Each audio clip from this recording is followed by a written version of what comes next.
This is Crash Course Instrumentation, Saturday Special, the history of industrial documentation. Welcome to another Saturday Special of Crash Course Instrumentation. Today, we're taking a step back to explore the fascinating evolution of industrial documentation. How we went from hand-sketched piping diagrams and dusty file cabinets to cloud-hosted digital libraries integrated with real-time control systems. The early days: notebooks, blueprints, and operator logs. Before the days of CAD and computers, instrumentation documentation was entirely manual. Blueprints were created using ink pens and drafting tables.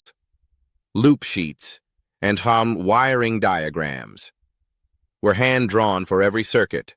Operators maintained logbooks filled with shift notes, pressure readings, and temperature swings. Most of this documentation was fragile, non-reproducible, and often siloed within departments. Training often meant shadowing a more experienced tech and flipping through giant binders of manufacturer manuals. Rise of standardization, the ISA era. In the 1940s and 50s, as refineries and chemical plants grew more complex, the need for standardized documentation became clear. This is when the ISA, International Society of Automation, began developing the documentation standards we still rely on today. ISA 5.1, Instrument Symbols and Identification.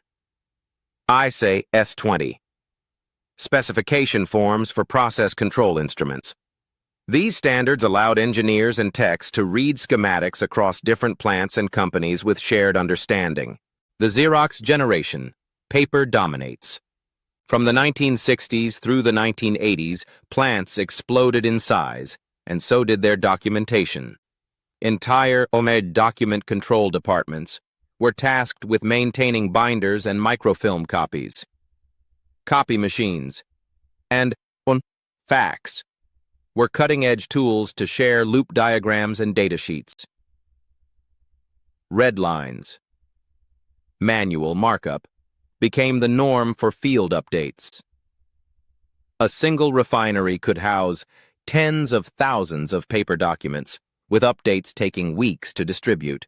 Digital breakthroughs, CAD and DCS integration.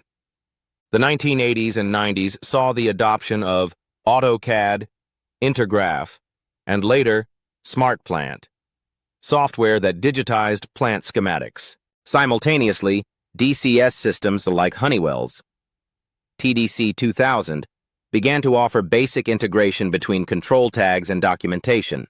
Tags on HMI screens could link to configuration sheets. As-built wiring diagrams became easier to update and archive. By the late 1990s, digital documentation became a best practice, but was still often confined to isolated workstations. Check it out. The 2000s, CMMS, and cloud integration. The rise of the Internet brought computerized maintenance management systems, CMMS, like Maximo, SAP PM, and Infor EAM, allowing plants to schedule and store calibration records, track assets across sites, digitally sign and log maintenance work. Today's CMMS platforms often include mobile app access, QR code or RFID integration for fast field identification. Secure cloud backups. Field techs can now pull up the latest datasheet, loop drawing, and calibration record from a mobile device, even offline. Modern era, smart plants, and digital twins. In today's facilities, documentation is no longer static. It's dynamic. Via digital twins, replicate every physical process in software. Tags linked to live documentation, alarms, and maintenance history. Documentation updates in real time as changes are made. Some plants even use AR, augmented reality, goggles to overlay documentation while viewing the real system. Why this matters. Behind every good I-Wetani tech is a library of information. Drawings, specs, loop sheets, records. Understanding the evolution of these tools helps us respect them and improve how we use them.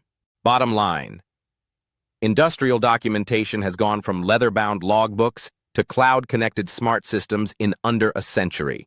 Knowing this history helps us understand where we're headed and reminds us that clear, accurate records will always be essential to safety, uptime, and success in the field. Like, subscribe, and we'll see you Monday as we kick off our new series on control elements.